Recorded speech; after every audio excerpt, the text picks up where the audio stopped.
인생의 근본 문제를 알아야 됩니다.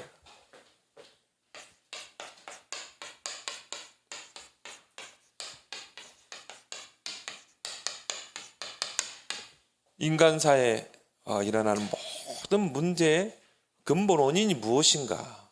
우리가 이거를 가장 근본적인 질문이죠. 이 부분에 근본 원인과 답을 알아야 우리가 참된 응답을 누리게 됩니다. 그래서 왜 이 땅에 인생이 태어나면 그냥 아무 고생 없이 생로병사 그런 거 없이 그냥 편안하게 살다가 누구 말대로 꽃피는 봄날에 그냥 잠자듯이 이렇게 죽으면 되는데 이 인간 세상에 얼마나 많은 그런 어려움들 문제가 있잖아요. 왜 이렇게 고통이 많은가? 또 어떤 이는 그렇습니다. 그럼 우리가 이 고생하라고 이 땅에 태어났냐? 아예 태어나지를 말았어야지. 어떤 사람은 뭐 태어나자마자 장애인으로 태어나기도 하고, 또 어떤 사람은 태어나자마자 뭐 원치 않는 그런 가정에 나라에 태어나기도 하고요. 그래서 인간사가 어떻게 보면 고통이잖아요. 또 뭐 석가도 인간의 삶 자체가 고통이다, 고다 그랬잖아요. 그래서 뭐 그런 부분, 하나 인간의 가장 근본적인 질문을 많이 했지만은 결국은 답을 찾아내지 못했거든요. 석가도 그냥 무가 되면 된다. 무라는 거는 그냥 아무것도 존재하는 무상 무념이라고 그러죠. 아무 생각도 없는, 아무 그런 상태도 없는 그런 상태로 들어가면 된다고 하지만은 우리가 숨을 쉬고 있는 상태에서는 이 무의 상태로는 들어갈 수가 없는 것입니다. 그래서 이 부분에 우리는 분명한 답을 찾아내야 되는데 그 답을 우리 인간 스스로 찾을 수 없기 때문에 하나님이 답을 주신 줄 믿습니다. 성경에 나와 있잖아요. 성경을 모른다. 인간의 근본 문제도 모르고 인생의 답도 모르는 거예요. 이번 주간에 부교육자 수련회가 있었습니다. 그래서 1강, 2강 말씀이 있었죠.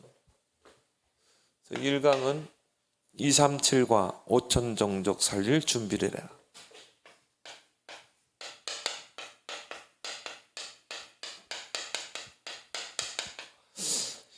237과 5천 종족을 살릴 준비를 해야 된다. 이제 앞으로 전도 방향은 이쪽 방향으로 이제 가야 됩니다. 물론 우리가 뭐 개인 전도도 하고 뭐 전도자의 삶도 살아야 되겠지만 우리가 이제 진짜 세계 복음을 하려면은 앞으로는 이 237과 5천 종족을 어떻게 살릴 것인가. 근데 이 부분에 우리의 모든 역량과 기도 제목이 집중되어야 할 줄 믿습니다. 여러분이 하는 모든 일도 237과 5천 종족. 여러분의 모든 기도 제목도 하나님 나에게 237 나라 5천 종족 살릴 수 있는 그 문을 열어주십시오. 이 만남을 허락해 주십시오. 그러면요, 여러분 주변에 237에 와 있고 여러분 주변에 5천 종족이 와 있다. 뭐 237, 5천 종족 하니까 비행기 타고 그게 아니라 여러분이 이걸 언약으로 붙잡고 기도하면 여러분 주변에 와 있다니까요. 여러분 삶 속에 237이 와 있고 5천 종족이 와 있다. 이게 이제 여러분의 응답의 도전이 돼야 될 줄 믿습니다. 그래서 이제 여러분이 내가 일을 한다, 사업을 한다. 여기에 딱 방향 맞추고 여러분이 아무리 작은 연약한 직업이라 할지라도 이것과 방향 맞추면 하나님이 이 문을 열어주실 줄 믿습니다. 그렇죠? 그래서 이게 어떻게 가능하냐 이 말이죠. 지금은 뭐 코로나 시대고 또 우리가 평생을 가도 237 나라 5천 명 다 갈 수 없거든요. 절대 불가능입니다. 그래서 이 불가능을 가능으로 바꾸는 방법이 있어요. 가능하기 때문에 예수님이 2000년 전에 너희는 가서 모든 민족으로 제자 삼으라고 그랬거든요. 온천에 다니 만민에게 복음을 전파라. 오직 성령이 너희에게만 하면 고통받고 땅까지 증인되라. 근데 거기에 동일하게 있는 방법이 있어요. 하늘과 땅의 권세로 함께하겠다. 온 천하의 만민의 복음을 전파하라. 그러면서 예수님 뭐라고 하세요? 보좌에 계신 주님이 그 따르는 표적으로 함께 하시니라. 이게 답인 줄 믿습니다. 그게 바로 보좌의 능력입니다.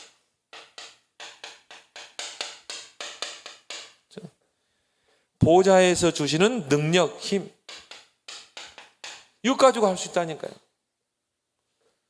그러니까 여러분이 이제 정말 이 보좌 237 5천 종족 이걸 여러분이 다 평생의 미션으로 붙잡고 정말 기도하게 되면 어떻게 돼요?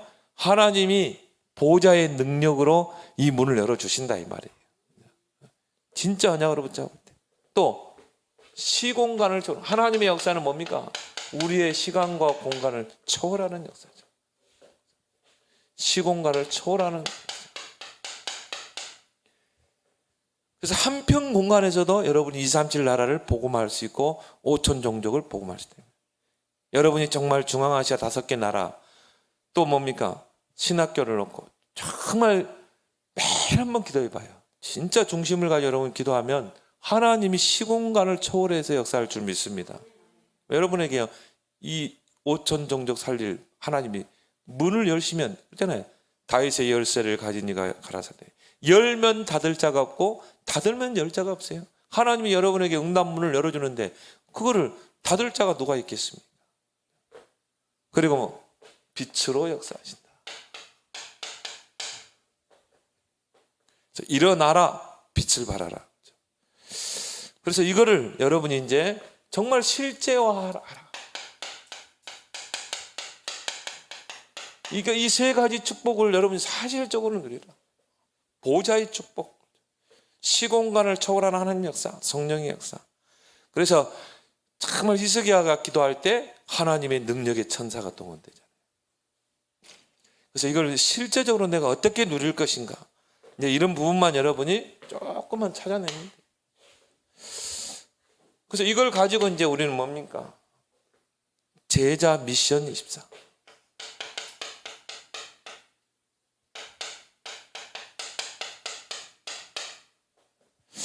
제자 세우는 미션에 24하라. 이제 정말 여러분 만난 사람이 이제 제자로 세워지면 어떻게 됩니까? 237 나라 5천 종족을 살리게 되는 것입니다. 우리나라 돈 벌러 온 사람이 그 권사님을 통해 복음 받고, 그래서 이분이 그리스도로 담나고 신학교 가서 또 신학까지 하고요. 그렇게 해서 방글라데시 살리잖아요. 이제 여러분이 이 언약을 붙잡고 이 축복을 진짜 실제적으로 누리면서 이런 제자를 찾고 세우는, 이제 여기에 여러분의 미션, 인생의 미션을 딱 두라는 말이죠. 특히나 이제 중앙아시아 살릴 수 있는 현지 제자를 하나 붙여주십시오. 하나님 정말 한국어 능통하게 잘하고 러시아어 잘하고 이런 또 복음 확실하고, 그러면요 러시아어 반경은 상당히 넓거든요. 뭐 헝가리, 뭐 이쪽으로 루마니아 다 들어갈 수 있더라고요. 체코 다 러시아가 위성국가잖아요. 한때 러시아가 식민지 했던 나라입니다. 그러니까 러시아어를 쓰는 사람들이 많아요. 그러니까 그런 그리스도로 담나고 한국어, 러시아 잘하는 사람, 고려인 한 명 탁 세워지면요 마음껏 전도문을 열겠더라고요. 그래서 여러분이 이런 제자 세우는 미션에 24하길 바랍니다. 그리고 이제 우리 교회가요 정말 이런 237 나라 5천 정도 살릴 수 있는 그런 교회가 되도록, 교회를 세우는 미션에 24하라. 그래서 이걸 가지고 여러분이 집중 기도해라. 하나님 이런 제자를 붙여주십시오. 그리고 뭡니까? 이런 교회를 세우는 미션 24하라. 그래서 하나님이 답을 줬거든요. 위드, 임마누엘, 온네스. 현장 미션 24. 현장을 세우는 미션 24에 도전하라. 그게 뭡니까? 이제 237 5천 정도. 그리고 2강 이제 메시지가 인생의 결단을 해라. 인생의 중요한 결단을 할 때다. 그것도 어떤 결단입니까? 전도자의 결단. 바울이 이 결단을 할 때 하나님이 바울의 발걸음 속에 이 전도의 문을 열잖아요. 그래서 이 창세기 3장, 6장, 11장 많은 사람들이 창세기 3장, 6장, 11장 이 엘리사를 가지고 설명했죠. 엘리사. 이 엘리야의 제자가 엘리사 아닙니까? 그런데요, 다른 선지 생도들은 나에게 요단을 주십시오, 여리고를 주십시오, 길가를 주십시오. 근데 엘리사는 뭘 달라고 그랬어요? 영감의 갑절을 주십시오. 그러니까 그렇게 엘리야 밑에서 제자 훈련을 받고 정말 신학 훈련을 받았던 그 선지 생도들이 엘리야가 이제 이 지상에서의 마지막 사역을 마치고 하늘로 승천하게 부름받은 그 시간표에 내가 너에게 뭘 해주기로 하냐? 다 이거라. 우리 안에도 이런 것들이 있다 이 말이죠. 근데 엘리야는 나는 이런 거 필요 없습니다. 엘리사는 나에게 갑절의 영감을 주십시오. 왜? 영적인 힘이 아니면요, 하나님의 사역을 할 수 없어요. 그래서 우리가 올바른 기도 제목을 찾아내야 돼요. 하나님, 나에게 영감의 갑절의 영감, 영적인 힘을 주십시오. 기도 제목을 잘 정했죠. 그래서 이 안에 뭐가 있어요? 오력이 있다 이 말이에요. 여러분이 정말 성령 충만 속에 24 들어가게 되면 그 안에 오력이 다 회복될 줄 믿습니다. 오력이 내게로 공급되게 돼 있어요. 따라오게 돼 있어요. 영력, 지력, 체력, 경제. 그래서 엘리사는 이 중요한 인생의 결단을 가지고 바른 기도 제목을 붙잡은 거예요. 그래서 이 이전의 증거, 엘리사는요 이전의 그 증거를 알았던 사람이에요. 지난 언약의 흐름이죠.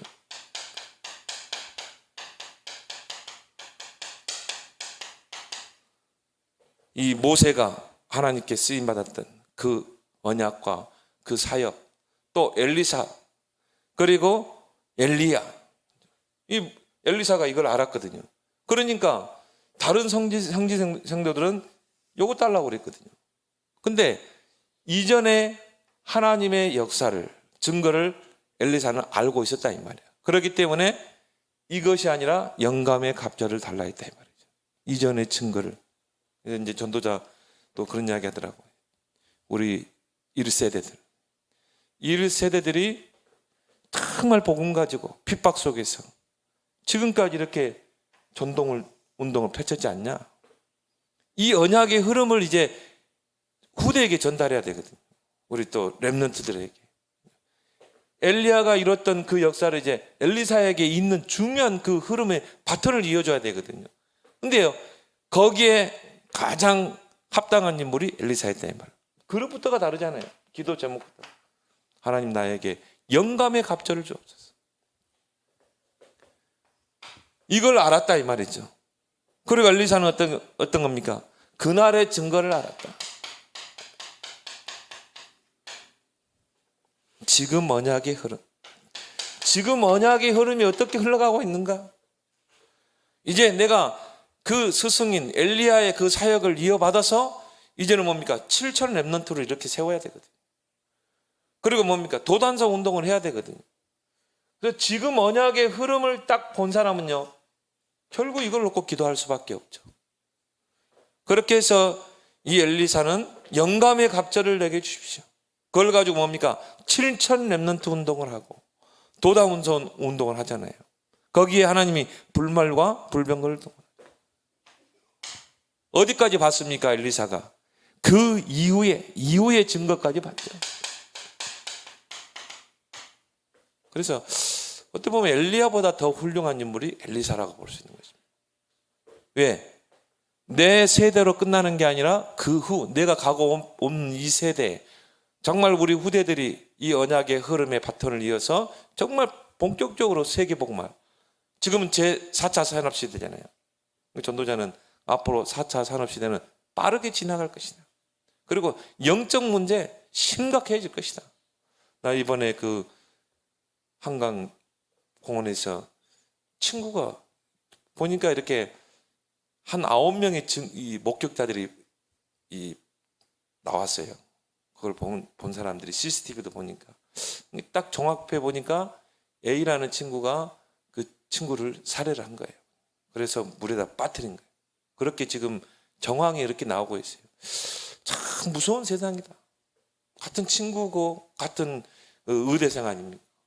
그런데요, 이 살해를 해가지고 결국 물에 빠뜨리고 증거 인멸하고 뭐 이런 시대를 보면서 야, 참 무서운 시대다. 친구도 잘 사귀어야 되겠다. 이런 생각을 많이 해봤습니다. 그래서 그 이후의 증거, 되어질 언약의 흐름, 이것까지 내다본 사람이 바로 엘리사라 이 말이에요. 그래서 엘리사가 이제 하나님으로부터 갑절의 영감을 받고 한 게 뭡니까? 7천 렘넌트를 세우는 도단성 운동을 한 거 아닙니까? 그렇게 해서 후대를 키운 거 아니겠습니까? 우리는 이런 정말 우리의 주신 언약 2, 3, 7 나라 5천 정도 이걸 붙잡고 여러분이 지금 이 영감의 갑절을 가지고 이 언약의 흐름 속에서 우리는 7천 렘넌트를 세우고 도단성 운동하는 그 일에 우리의 모든 생을 드릴 줄 믿습니다. 그래서 우리대로 끝나는 게 아니라 요셉이 다 잘했지만요, 두 가지를 못했어요. 뭡니까? 언약 성전을 짓지 못했어요. 두 번째, 렘넌트를 제대로 키우지 못했대요. 근데 이 이후의 것을 너무 응답이 크니까 거기에 너무 심취돼가지고 이걸 놓쳐버린 것입니다. 그 이후의 증거, 앞으로 되어질 언약의 흐름. 요셉 이후로 언약이 딱 끊어져 버리잖아요. 그리고 어떻게 됩니까? 이스라엘 노예가 되잖아요. 그래서 우리는 정말 엘리사처럼 하나님께 기도하면서 쓰임받아야 될 줄 믿습니다. 자, 우리 메시지 한번 보도록 하겠습니다. 인생의 근본 문제. 인간의 큰 문제는 죄와 사단의 출현이다.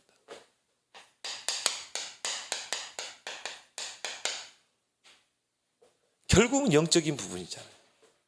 불신자들은 이 부분을, 물론 죄라는 것을 이야기하지만 그들이 말하는 죄는 뭡니까? 자범죄거든요. 근데 성경에서 말하는 근본적인 죄는 뭡니까? 원죄거든요. 그리고 모든 문제의 원인자가 누굽니까? 사단마귀. 이런 말을 불신자들은 절대 쓰지 않아요. 하나님 말씀만 쓰고 있지. 그래서 그 근본 문제가 어디에서 시작됐는가를 기록한 게 창세기 3장이라. 창세기 3장 안에 인간의 근본 문제가 있고 거기 해답이 있잖아요. 창세기 3장 15절. 여자의 우선. 그래서 창세기 3장에 가장 먼저 출현하는 인물이 누굽니까? 뱀이잖아요. 오늘 창세기 3장 1절에 그런데 뱀은, 그렇죠? 뱀이 가장 먼저 등장하죠. 그 말은 뭡니까? 모든 문제의 원인자가 그 사단마귀, 뱀 속에 들어가서 인간을 미혹한 사단마귀라는 것이죠. 그래서 이걸 모르게 되면요, 나에게 왜 이런 문제가 오지? 우리 가정에 왜 이런 저주 재앙이 오지? 이거를 진단할 수도 없고, 그러면 사단의 존재가 우리 가정에 문제를 가지고, 그러면은 그리스도가 필요하잖아요. 하나님의 아들이 오신 것은 마귀를 멸하죠. 그래서 모든 문제의 원인자가 창세기 3장 1절에서 바로 나와버리죠. 성경은 이렇게 바로 서론에 바로 답을 주고 끌어가요. 모든 문제 원인자가 바로 이 뱀 속에 들어간 사단이다. 이렇게 답을 주고 끌어가는 거죠. 그 사단의 정체를 폭로하고 있는 게 바로 성경입니다. 사단은 어떤 존재고 또 사단은 마지막은 어떻게 될 것인가. 이거를 폭로한 것은 바로 성경. 그래서 성경만이 진리의 책이죠. 에스겔서 28장 12절. 너는 기름 부음을 받고 지키는 그룹이여. 그래서 성경에 보면 영적인 존재에 대해서 천사, 스랍, 그룹 그렇게 이야기하죠.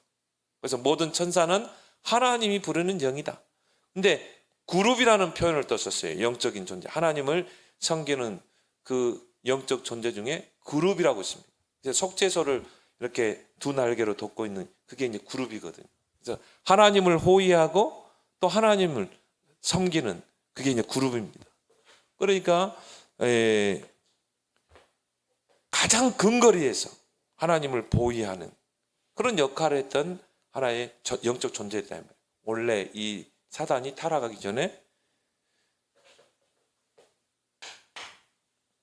이사야 14장 10절에서 14절을 보면 이 천사가 이제 교만하게 되죠. 그래서 타락하게 됩니다. 모든 악이 어디서 시작됐어요? 이 타락한 천사에게서부터 악이 시작되는 것입니다. 그리고 하나님을 대적하게 되죠. 내가 하늘에 올라 하나님의 뭇별 위에 내 자리를 높으리라. 내가 하늘에 올라서 뭇별 위에 그 뭡니까? 천사들, 영적 세계, 이 천사들 위에 내가 올라서 하나님과 비교되다. 하나님을 대적한 것입니다. 그러니까 하나님의 우리가 이 사단을 대적자, 반역자 그렇게 이야기하죠. 요한계시록 12장에 보면 1절에서 9절 옛 뱀, 큰 용이 내어 쫓기니. 자, 이 뱀을 뭐로 표현했어요? 용으로 표현했어요. 큰 용이 내어 쫓기니 곧 옛뱀. 바로 창세기 3장에 출현한 옛뱀. 옛뱀이라고도 하고 곧 마귀라고도 하고 사단이라고도 하는 자, 온 천하를 꿰는 자라. 자, 이렇게 표현하고 있습니다. 큰 용이 내어 쫓겼다 이 말이에요. 하늘에서 영적 싸움을 하고 이 사단이 패하게 되고 결국 내어 쫓겼다 이 말이에요. 근데 큰 용이라고 그랬어요. 그러면서 그 큰 용은 바로 옛뱀을 말한다. 창세기 3장에 이 하와를, 아담과 하와를 이 불순종의 죄를 범하게 한 그 원인자 옛뱀. 그래서요, 이 용문화, 우리나라도 이렇게 이 용문화 있잖아요. 근데 전 세계적으로 비슷한 하나의 이 생물체가 뭐냐면 용이에요. 용은 동양이나 서양이나 비슷해요. 근데 보면은 이런 절에도 보면 용을 하나의 숭배 대상으로 삼잖아요. 숭배. 그래 결국은 사단의 종교라고 볼 수 있는 것이죠. 결국 영은 누구를 상징합니까? 사단을 상징하고 있는 것입니다. 근데 그 옛뱀이 마귀라고도 하고 사단이라고 합니다. 그 말은 뭡니까? 사단 마귀, 이게 같은 말이에요. 사단 마귀가 뱀 속에 들어가서 선악과를 가지고 이 아담과 하와를 미혹해서 무너뜨렸다 이 말이에요. 그래서 온 천하를 깨는 자. 성경을 모르면요, 사단이 어떤 존재인지, 사단을 어떻게 이길 수 있는지 이걸 모르는 거예요. 이 존재가 창세기 3장, 오늘 우리가 본문이겠죠? 뱀 속에 들어가가지고 사단은 철저하게 자신을 숨깁니다. 자신의 정체를 드러내지 않습니다. 그래서 뭡니까? 자신의 정체를 숨기고 미혹해 들어오는 것입니다. 그래서 이 뱀이 다닐 때 사차선 도로 다닙니까? 아니죠. 숲을 사이로, 돌틈 사이로. 그렇게 다니다가 이렇게 사람 물잖아요. 똑같아요. 이 사단은요, 철저하게 자신을 숨깁니다. 그래서 뱀 속에 들어가 가지고 이 선악과를 가지고 미혹을 한 것입니다. 그래서 이 사단 마귀는 지금도 똑같아요. 이게 이제 남편을 통해서 이게 역사할 수도 있고, 또 교인 간에도 보면요, 딱 사단이 역사, 마음속에 틈탈 수 있거든요. 마음에 틈타서 나를 무너뜨리려고 하는 것입니다. 그래서 여러분이 늘 기도로 깨어 있어야 될 줄 믿습니다. 사단 마귀는요, 어떻게 해서라도 우리를 넘어뜨리려고 해요. 여러 가지 환경을 줘서 욕과 같이 막 진짜 이런 여러 가지 문제, 어려움을 줘서. 그럼 여러분 속지만 않으면 돼요. 근데 우리가 거기에 많이 속아버리거든요. 에베소 2장 1절에서 허물과 죄로 죽었던 너희를 살리셨도다. 2절에 보니까 뭡니까? 세상 풍속을 가지고, 세상 풍속 속에 이 사단 마귀가 들어가 있는 거죠. 그게 뭡니까? 우상숭배잖아요. 크게 보면 우상숭배. 그렇게 해서 마태복음 4장에 예수님이 잘 설명했죠. 내 앞에 절하라. 천하만국을 보여주면서 내 앞에 절하라. 내가 다 주겠다. 그래서 경배 대상을 바꾸게 합니다.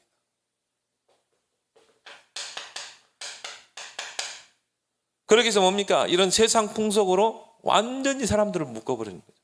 그래가지고 하나님 만나지 못하도록 속이는 것입니다. 공중의 권세 잡은 자를 따라서. 고린도후서 11장. 광명한 천사로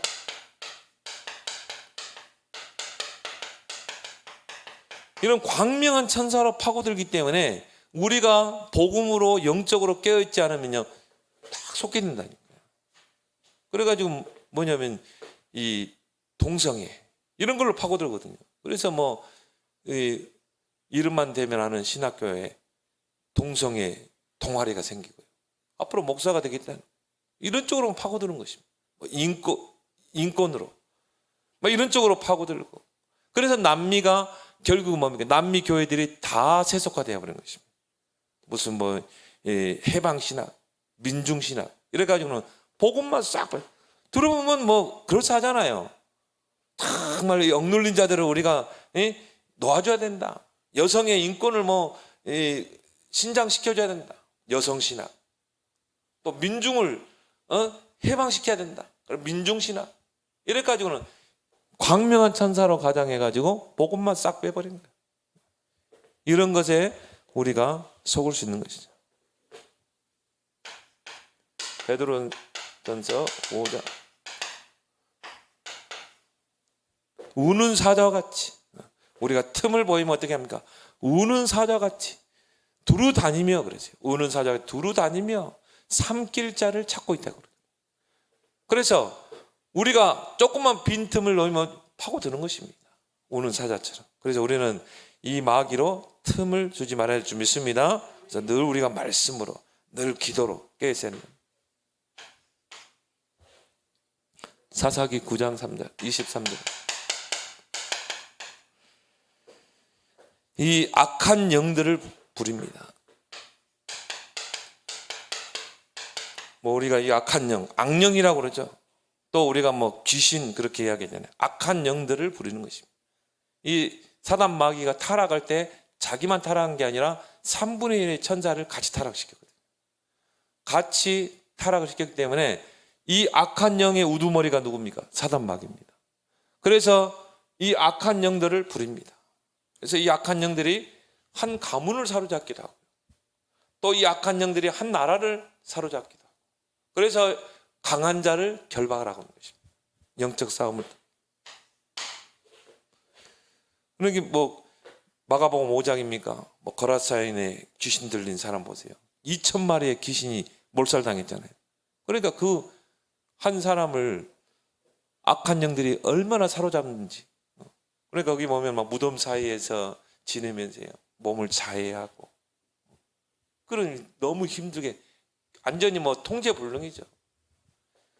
이 사단 마귀가 부리는 악한 영들입니다. 그래서 우리가 그리스도 이름의 권세로 싸워야 될 줄 믿습니다. 또 데살로니가후서 2장 10절 11절 보면 불의의 속임수로 이제 성도들을 미혹하고 무너뜨리는 것입니다.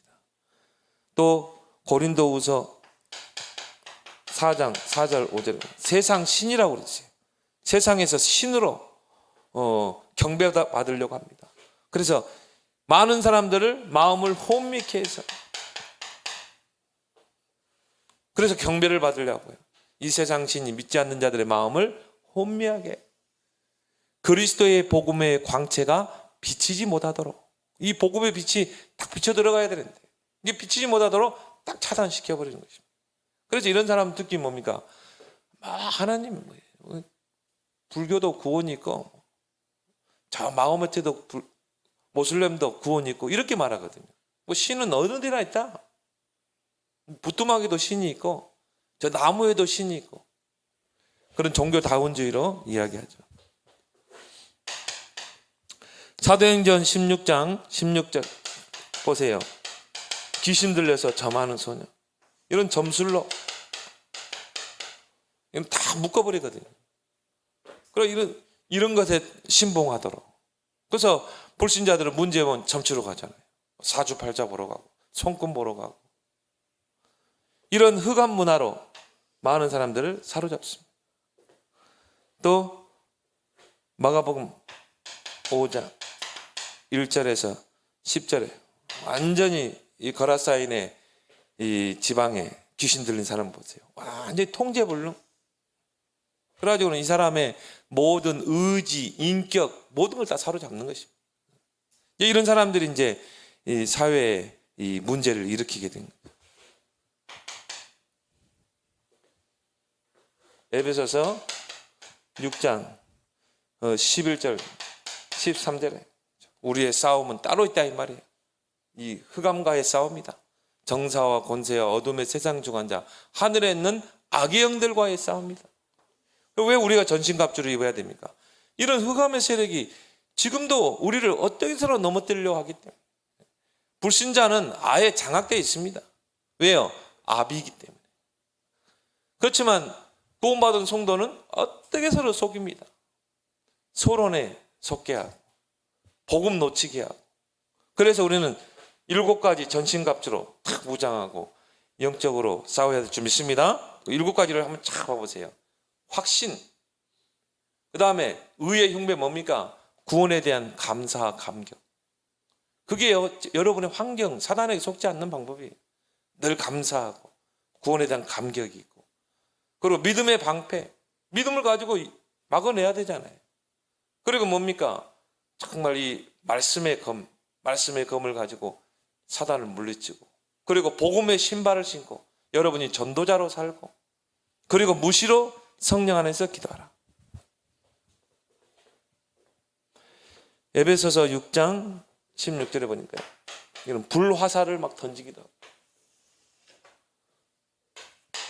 그래서 모든 문제의 원인자는 누구다? 사단마귀다.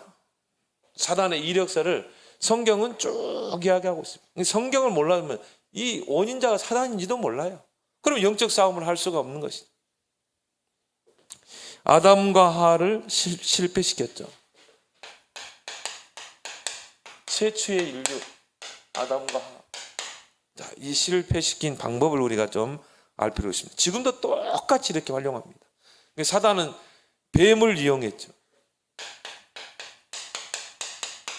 직접 자신을 드러내지, 정체를 드러내지 않습니다. 그래서 뱀 속에 들어가서 하와를 미혹했거든요. 지금도 똑같아요.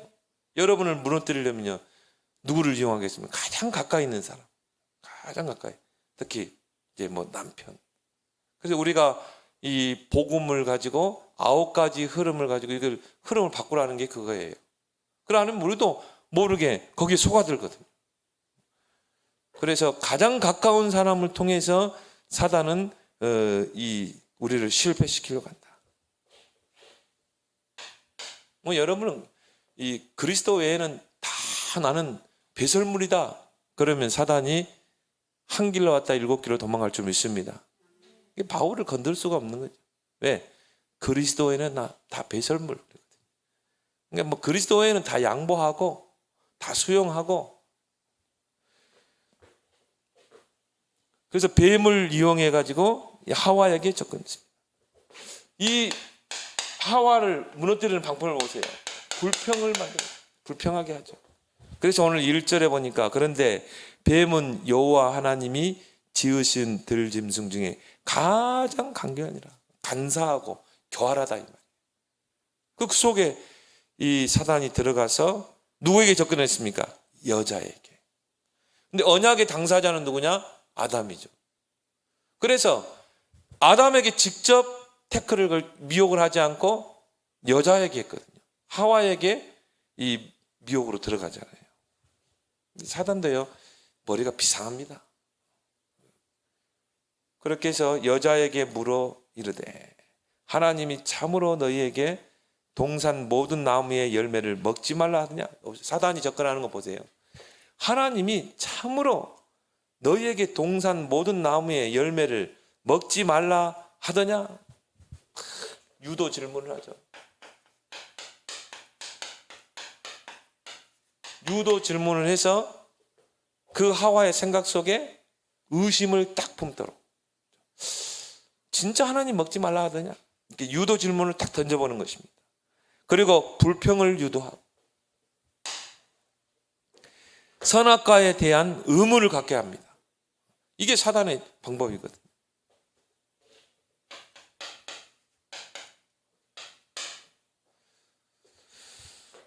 그러면서 뭡니까? 타협하게 만들죠.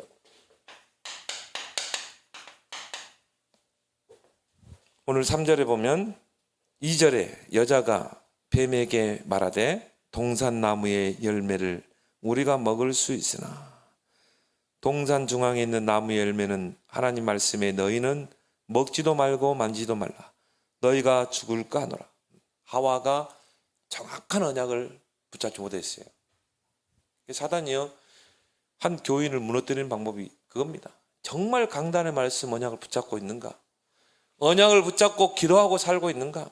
그 언약의 흐름을 타고 있는가? 이걸요 탁 건드려 봅니다. 그래서 교인들이 무너지는 거 보면요, 평상시에는 믿음이 좋은 것 같아요. 조금 문제오고 어려움오고 그러면요 사람 때문에 시험 들고 문제 앞에 갈등하고 결국 넘어져 버리거든요. 그래서 오늘도 이 하와가 정확한 언약을 붙잡지 못한 거예요. 그래서 이 하나님 뭐라고 했습니까? 먹지 말라 반드시 죽으리라. 2장 16절 17절에 보니까 여호와 하나님이 그 사람에게 명하여 이르되 동산 각종 나무의 열매는 내가 임의로 먹되 선악을 알게 하는 나무의 열매는 먹지 말라. 내가 반드시 먹나는 반드시 죽으리라. 자, 하나님은 아담과 하와에게 이렇게 말씀하셨는데 하와는 어떻게 이야기했어요? 뱀에게 먹지도 말고 만지도 말라. 하나님 만지지도 말라 그 말을 안 했거든요. 하나님의 말씀 속에 다른 걸 첨가시킨 거죠. 그래서 교인들 보면요, 말씀 언약 붙잡고 정말 이 언약의 흐름을 따라고 언약의 여정을 가야 되는데 자꾸 다른 말씀을 붙잡는 거예요. 그리고 하나님은 반드시 죽으리라. 근데 하와는 뭐라고 그랬어요? 죽을까 하노라. 자, 반드시 죽으리라 하고 죽을까 하노라 하고는 이 굉장한 차원이 있어요. 먹는 날은 반드시 죽으리라. 그거는요 언약을 깨면 반드시 죽게 돼 있어요. 근데 죽을까 하노라 그러면 죽을 수도 있고 죽지 않을 수도 있다는 거죠. 하와가 하나님의 말씀을 정확하게 붙잡지를 못한 것입니다. 이럴 때 이제 사단이 파고드는 거죠. 그래서 성경에는 하나님 말씀에 빼지도 말고 덧붙이지는 말라. 거기에 사단이 미혹해 들어오는 것입니다. 이 뱀 속에 들어간 사단이 확신을 냈어요. 아, 하와는 하나님의 언약을 정확하게 붙잡지 못했다는 확신이 딱 든 거죠. 그러니까 확신 있게 이야기하죠. 뱀이 여자에게 이르되 너희가 결코 죽지 아니하리라. 하나님 뭐라고 하세요? 반드시 죽으리라. 근데 뱀이 뭐라고 하세요? 결단코 네가 죽지 않을 것이다. 왜요? 하와가 언약을 확실하게 붙잡지 못한 것입니다. 그렇게 해서 이제 이 거짓으로 미혹, 죽지 않는다. 네가 결코 죽지 않으라. 그래서 사단은 요한복음 8장 44절에 거짓의 아비라고 하죠. 진리가 없기 때문에 말할 때는요 다 거짓으로 이야기합니다. 그러니까 결코 죽지 아니하리라.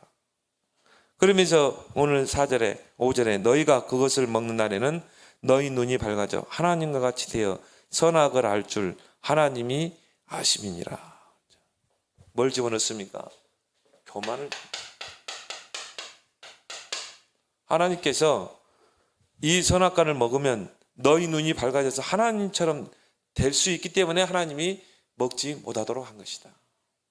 아담과 하와의 마음속에 뭘 집어넣습니까? 교만을 집어넣었죠. 하나님과 같이 돼요. 뭐는 뭡니까? 이 선악과, 다른 말로 바꾸면 선악과를 먹으면 하나님처럼 될 수 있다는 거죠. 또 다른 말로 말하면 내가 하나님이라는 거예요. 내가 하나님인데 그걸 모르게 하기 위해서 하나님이 선악과를 먹지 말라고 합니다. 그러면 내가 이 선악과를 따먹으면 내 눈이 밝아져서 내가 하나님이라는 걸 알게 된다는 거 아닙니까? 이거는 굉장한 이 사단의 미혹이죠. 거기에 빠져 들어가 버린 거예요. 근데 여러분이 하나님 말씀만 정확하게 붙잡고 있으면 사단이 뭐 뱀을 통해서 아무리 유혹해도 우리가 흔들지 않잖아요. 넘어가지 않잖아요. 근데 말씀이 힘해지면 사단의 미혹을 받게 되는 것입니다. 자, 사단의 그 메시지가 하와 속에 들어가니까 어떻게 돼요? 마음과 생각을 사로잡으니까 어떻게 됩니까? 이제 선악과가 다르게 보이죠. 전에는 하나님이 금하신 선악과인데, 자, 사단의 그 메시지가, 미혹의 메시지가 하와의 마음과 생각을 장악했어요. 마음과 생각을 장악하면 그게 의지로 나가게 되잖아요. 자, 눈이 어떻게 바꿔집니까? 6절에 여자가 그 나무를 본즉 하나님이 절대 금하신 선악과가 아니라 먹음직도 하고 보암직도 하고 지혜롭게 할 만큼 탐스럽기도 한다. 그래서 사단이 교인들을 미혹할 때 제물도 뭡니까? 마음과 생각을 장악하는 것입니다. 그래서 성경에는 마음과 생각을 지키시라는 말이 말이죠. 그래서 왜 우리가 말씀 속에 들어가야 되는가? 하나님 말씀은 살았고 운동력이 있고 우리 마음과 생각을 지키거든요. 왜 우리가 기도의 흐름 속에 들어가야 돼요? 빌립보서 4장 6절 7절에 우리가 정말 하나님께 집중하고 기도할 때 그 하나님의 평강이 우리 마음과 생각을 지키시래요. 성경은 딱 두 구절 나와 있어요. 말씀과 기도. 그럼 왜 우리가 사모노래 집중해야 됩니까? 왜 여러분이 기도 수첩에 집중해야 됩니까?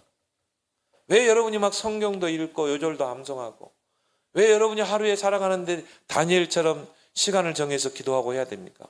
우리 마음과 생각을 지켜야 되기 때문에. 그러면요 사단이요 창세기 3장 6장 11장을 가지고 우리 마음과 생각을 딱 사로잡는 것입니다. 그래서 여러분이 하루를 살아갈 때 말씀, 기도, 전도 중심으로 살아가길 바랍니다.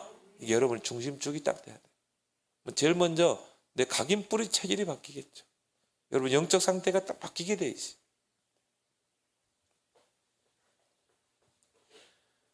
미혹을 받고 나니까 그 하나님이 금하신 선악과가요 먹음직도 하고 보암직도 하고 또 탐스럽기도 한 나무니라. 그 여자가 그 열매를 따먹고 자기와 함께 있는 남편을 주고 아마 아담이 옆에 있었던 것 같아요. 미혹받을 때 아담이 옆에 있었다 이 말이에요. 그러니까 미혹을 받고 따먹으려고 할 때 아담이 그걸 어떻게 했어야 돼요? 말렸어야 되죠. 확 다그치면서 하나님의 우리에게 선악과 언약을 맺었지 않냐? 이걸 먹나는 정령 죽으라고 했지 않냐? 우리가 하나님의 말씀을 붙잡아야지. 하나님의 말씀을 언약으로 붙잡아야지. 왜 사단의 저 뱀의 말에 미혹되냐? 그러면서요 이 여자를 못 먹도록 해야 돼. 근데 여기 보니까 아담도 남편에게 주매 그도 먹은지라. 그러니까 아담도 하와도 그 언약을 놓친 것입니다. 근데 언약의 당사자는 누굽니까? 아담이거든요. 하나님이 아담과 언약을 맺었거든요. 선악과 언약. 그래서 그걸 보고 우리는 뭐라고 그러죠? 원죄라고 그런다. 원죄가 막 우리가 마음으로 생각으로 행실로 뭐 살인하고 도둑질하고 그 죄가 아니라 원죄라는 건 뭐예요? 하나님의 말씀의 언약을 깨고 그 뱀의 사단의 미혹을 받아 불순종의 죄를 범하는 거. 이게 불신앙, 불순종 이게 원죄예요. 그걸 보고 우리가 뭐라고 그러죠? 오리지널 죄, 원죄. 또 근본죄, 죄의 근본이라 이 말이에요. 그 불순종으로 말미암아 죄가 들어오게 된 것입니다. 우리 마음속, 우리 인간에게. 그래서 죄를 원어에서 보면 관역을 빗나가다 그래요. 관역을 맞춰야 되는데 우리가 관역을 언약에다 딱 맞춰야 되는데 그 관역을 빗나가 버린다, 이런 뜻이거든요, 죄가. 그래 그때부터 어떻게 됩니까? 죄가 들어오게 되고 하나님을 떠나게 되죠. 왜? 그 죄인과 하나님은 함께 할 수 없거든요. 그래서 하나님의 영은 떠나버리고 그때부터 마귀에게 붙잡히게 되는 것입니다. 그걸 보고 우리가 창세기 3장 인생의 근본 문제라고 그러죠. 창세기 3장을 모르면요, 인간이 왜 이런 고통이 오는지, 왜 하나님이 그리스도를 이 땅에 보내셨는지, 왜 하나님이 인간의 몸을 입고 이 땅에 오실 수밖에 없는지, 왜 창세기 3장 세 가지 문제는 우리 인간 그 누구도 나폴레옹과 같은 공자, 석가 많은 그런 영웅들이 이 땅에 왔지만 그런 영웅들이 해결할 수가 없어요. 왜 그렇습니까? 다 아담의 후손이기 때문에. 그래서 아담이 범죄함으로 모든 인류는 다 원죄를 가지고 태어나는 것입니다. 그래서 아담은 언약의 대표자래요. 근데 그 언약의 대표자 아담이 언약을 깨버린 거예요. 그래서 하나님이 다른 대표자를 보내셨어요. 그래서 성경에 보니까 살려주는 영으로 예수님이 이 땅에 오신 줄 믿습니다. 거기서 이제 우리가 복음의 당연, 필연, 절대가 나오는 것이죠. 미혹에 빠지게 되죠. 6절에. 그래서 뱀의 미혹을 하와가 받게 되고 불순종의 죄를 범합니다.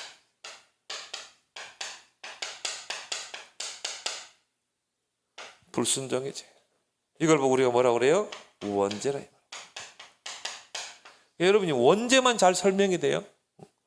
원죄만 잘 설명해도 이 그리스도로 답을 줄 수 있어요. 불신자들은 이 원죄를 인정하지 않거든요. 또 원죄가 뭔지도 몰라요. 제가 그 항림사 주지한테요. 왜 예수 그리스도가 필요한가? 세 가지 때문이다. 하나님을 떠나서 죄 아래 사단에게 있기 때문이다. 그래서 스님 원죄 믿습니까? 자기는 원죄 안 믿는데요. 이분이 알고 있는 거야. 자기는 이걸 인정하지 않는다면, 자기는 자범죄만 인정한다. 그런 스님이 예수 믿어야 됩니다. 사단 모르지, 하나님 모르지, 원죄 모르지. 그 스님도 그리스도가 필요한 거잖아요.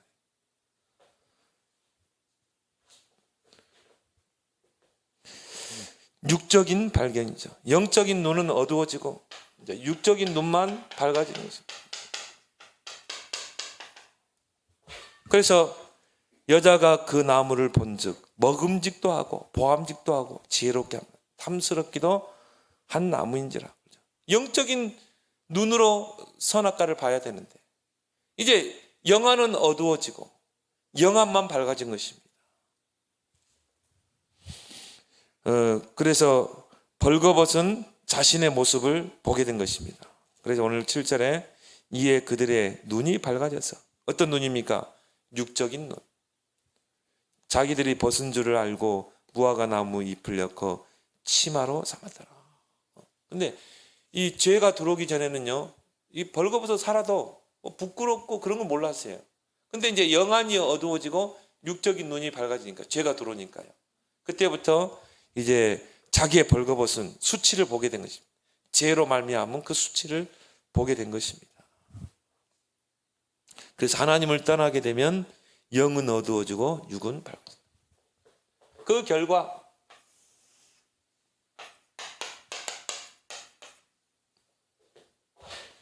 16절부터 20절에 보면 불순종의 그 죄로 말미암아, 이 불순종의 죄로 인해서 이 땅에 저주와 재앙이 오게 됩니다. 이 저주와 재앙의 고통이 인간 세상에 오게 된 것이죠. 그래서 오늘 16절에 보니까 이 여자에게는 임신하는 고통, 또 자식을 낳고 수고하고 자식을 낳고 또 남편의 다스림을 받게 되고 또 아담은 뭡니까? 이 땀을 흘려야 이 소산을 먹는 네가 너로 말미암아 이 땅이 저주를 받고 너는 내 평생에 수고하여야 이 소산을 먹게 되고 이 땅에서 땀 흘리고 수고하는 그 고통 또 땅이 가시덤불과 엉겅퀴를 내게 주고 그죠? 씨를 뿌리고 정말 땀 흘려서 물을 주고 그렇게 했는데 막 갑자기 막 가뭄이 들어가지고 다 이 밥작물이 타들어가고 갑자기 막 재앙이 내리고 뭐 이런 이 땅에서 이 수고하고 고통스러운 저주 재앙이 있게 되고요. 19절에 내가 흙으로 돌아갈 때 얼굴에 땀을 흘려야 먹을 것을 먹으리라. 에덴 동산에 있을 때는 하나님이 풍족하게 주셨거든요. 이 동산의 모든 생명나무의 과실을 먹게 했거든요. 근데 이때부터 노동의 고통이 오게 된 것입니다. 그렇지만 이게 이제 복음으로 바꾸게 되면 복음 안에서 노동은 축복인 줄 믿습니다. 복음 안에서 해산하는 걸 뭡니까? 축복이에요. 이건 하나님의 생육의 축복이죠. 근데 이제 하나님을 떠난 상태에서는 이게 다 고통이에요. 저주가 되는 거예요. 불신자 보세요. 하나님 떠나서 막 재물 땀 흘려가지고 돈 벌어놨는데요. 탁 암이 걸려가지고 한 번도 써보지도 못하고 항망에 그냥 사기 맞고 그러잖아요. 하나님 떠난 자체가 저주입니다. 하나님 떠난 자체가 재앙입니다. 고통입니다. 22절 24절에 보니까 에덴 동산에서 추방당하게 됩니다. 여호와 하나님이 이르시되 보라 이 사람이 선악을 아는 일에 우리 중 하나같이 되었으니 그가 그의 손을 들어 생명나무 열매도 따먹고 영생할까 하노라. 여호와 하나님이 에덴 동산에서 그를 내보내어 그의 근원이 된 땅을 갈게 하시니라. 왜 하나님이 에덴 동산에 내쫓았는가? 그럴 수밖에 없어요. 왜? 죄가 들어온 상태에서 선악과를 따먹으면 그 생명나무의 열매를 맺으면 어떻게 됩니까? 영원한 죄인이 되거든요. 그래서 하나님이 에덴 동산에서 이 아담과 하와를 쫓아냅니다. 그리고 거기에 불칼을 두어서 그룹들과 천사의 종류죠. 이같이 하나님이 그 사람을 쫓아내시고 에덴 동산 동쪽에 그룹들과 두루 도는 불칼을 두어 생명나무의 길을 지키겠다. 생명나무 길로 들어오지 못하도록. 그 죄인 상태에서 생명나무를 얻게 되면 영원히 죄인 가운데 살아야 되거든요. 그래서 하나님이 그 에덴 동산에서 추방을 시킨 것입니다. 결국 뭡니까? 하나님을 떠나게 된 것입니다. 그 결과 요한복음 8장 3절 마귀에게 소속돼서 평생 마귀에게 종노로 하고 사는 그런 인생이 된 것입니다. 딱 나오잖아요. 왜 인간의 고통이 왔어요? 하나님을 떠나 죄와 사단의 권세가 있기 때문에 인간의 근본 문제죠. 유일한 해결책을 하나님이 바로 주셨습니다. 하나님 뜸들이지 않고요. 바로 그냥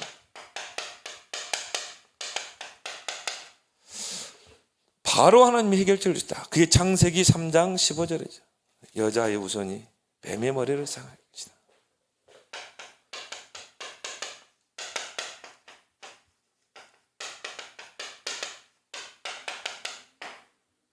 남자의 후손은 왜 구원자가 될 수 없어요?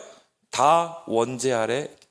아담이 그 원죄, 죄를 범했기 때문에 모든 인류는 다 원죄 아래 태어나게 되죠. 그 결과 죽잖아요. 죄싹은 사망이라. 그래서 남자의 후손은 절대 구원자가 될 수 없어요. 이 창세기 3장 근본 문제를 해결할 수가 없어요. 그래서 하나님이 여자의 후손을 이야기하신 것입니다. 그 뭘 말합니까? 성육신을 이야기하는 거예요. 여자의 후손. 곧 하나님이 여자의 후손으로 이 땅에 오셔야 돼요. 그래서 마리아의 몸을 빌려서 이 땅으로 성육신 하신 것입니다. 왜? 이 세 가지 근본 문제를 해결할 분은 죄가 없어야 돼요.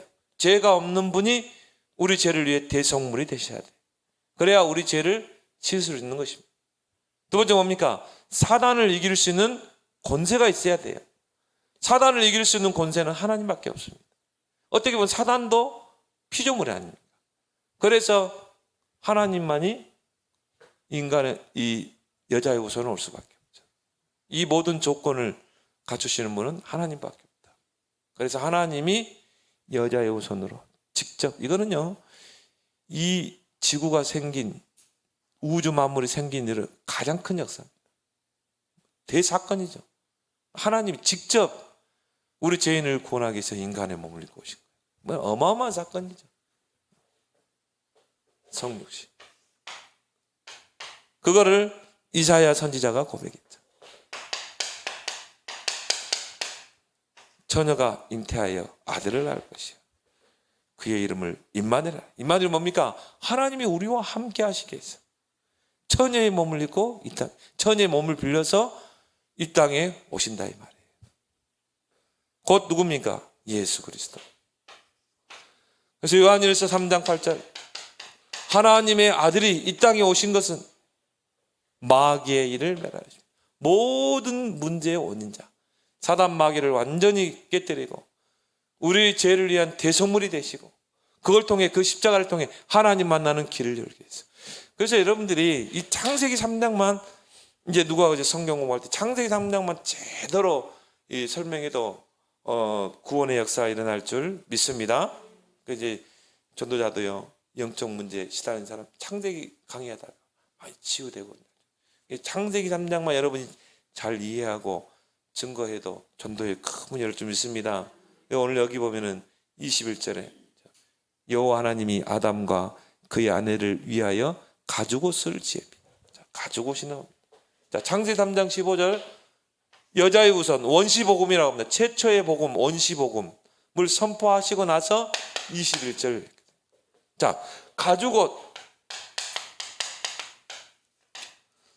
자, 어린 양을 희생시켜야 돼요. 가죽옷을 지어 입히려면 어린 양이 희생이 돼야 돼요.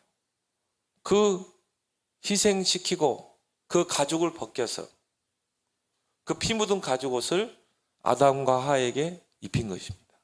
뭘 상징합니까? 예수 그리스도의, 우리의 구원자 되신 어린 양 되신 예수 그리스도의 그 십자가의 죽으심과 피 흘리심을 통해 우리의 죄를 다 씻기시고 우리에게 의의 옷을 입힌 줄 믿습니다. 여러분들은 지금 의의 옷을 다 입고 있는 거예요. 그래서 여러분을 보고 의인이라 이렇게 말합니다. 여러분이 창세기 3장에 참 축복을 알고 누리고 증거하는 여러분 되길 바랍니다. 주신 말씀 붙잡고 우리 함께 기도하겠습니다. 하나님 아버지,